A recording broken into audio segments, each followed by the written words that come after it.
Hello, we're Andy, the Maniacal Cinephile, and here's our thoughts on Fear Street Part 1, 1994, inspired by the books of R.L. Stine.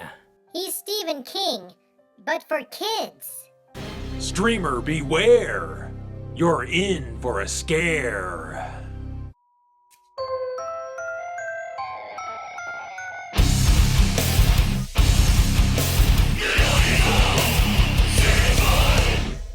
Fear Street Part 1, 1994, is a slasher film directed by Leigh Janiak, who co-wrote the script with Phil Graziadei. It's the first installment in Netflix's Fear Street trilogy, although it takes place last in the timeline. Numbers. How do they work?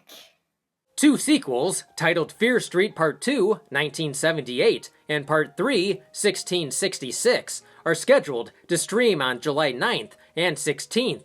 If you're unfamiliar with Stine's Fear Street books, then think of it this way. Goosebumps was for kids, while Fear Street was for teenagers. Fear Street has more death and blood. It's as if Goosebumps had an edgy older brother. So it's also fitting that this trilogy is rated R. After reviewing two PG-13 slashers, it feels good. So let's see if Part 1 will have us coming back for more next week. In 1994, a group of teenagers find out that the terrifying events that have plagued their town of Shadyside, Ohio for 300 years are connected, and they're the next targets. Well, maybe they literally shouldn't paint targets on their chest.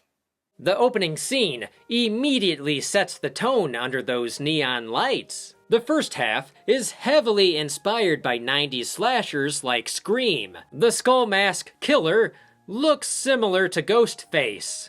He even flails and falls down a lot.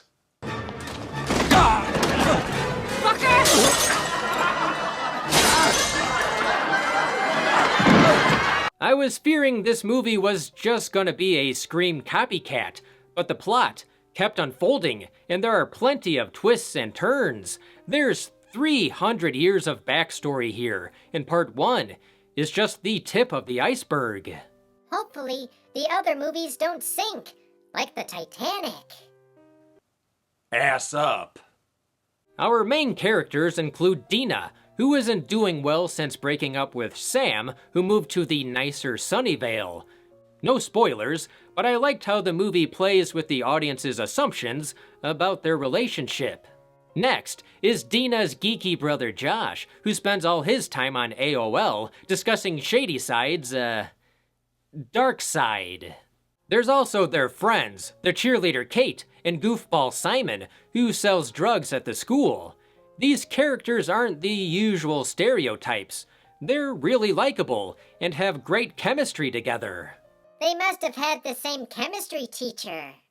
While it pays homage to the king of 90s slashers, Scream, there's also hints of Halloween and other horror classics. Like Scream, the rules are toyed with, expectations are subverted, and no character is safe. I actually got bummed when certain characters died. And we haven't felt real emotions in years. The director really utilizes the 90s setting. I loved the soundtrack. It had everything from Closer by Nine Inch Nails to More Human Than Human by White Zombie. Wait a minute. 1994? Astro Creep didn't come out until 1995. Andy would know. He keeps that record on him at all times. However, it kinda got distracting because every couple minutes, another hit song kept assaulting me. It made our ears bleed. More than usual. I expected a typical slasher, but they quickly add a supernatural twist involving a witch's curse, with numerous slashers and murders every decade or two. As the story progressed, I became more and more intrigued by the mythology. It'd be a little convoluted if this were a single movie, but it's not the final chapter. Hell, in horror movies, even the final chapter isn't the final chapter. Fear Street Part 1, 1994, is a proper and promising kickoff to this trilogy. Janiak could have easily adapted one of R.L. Stine's books, but she used the material as the blueprint to create a new, interesting entry. It honors the source material, and there's plenty of retro appeal. Fans of the recent It adaptation, or Stranger Things, should enjoy themselves. Except for Maya Hawke, who sadly still works at the mall.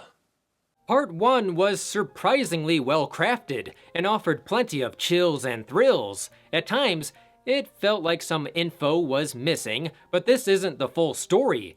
There are loose ends, but we don't have to wait long for the answers. Hopefully, Part 2 carries this momentum forward while we go back in time. I'm even more excited for Part 2, 1978, because it takes place at Camp Nightwing and looks heavily influenced by Friday the 13th. Aha! I bet the camp killer is defeated by a never-ending lawsuit. Part 1 nails the world building, the plot, characters, setting, blood, nostalgia, surprises, and music. Was it the scariest horror film I've seen? No. Was it fun? Yes.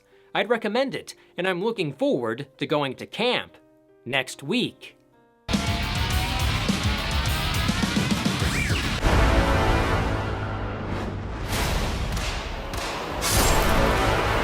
This has been Andy, the Maniacal Cinephile. Thanks for liking and subscribing. And see you next time.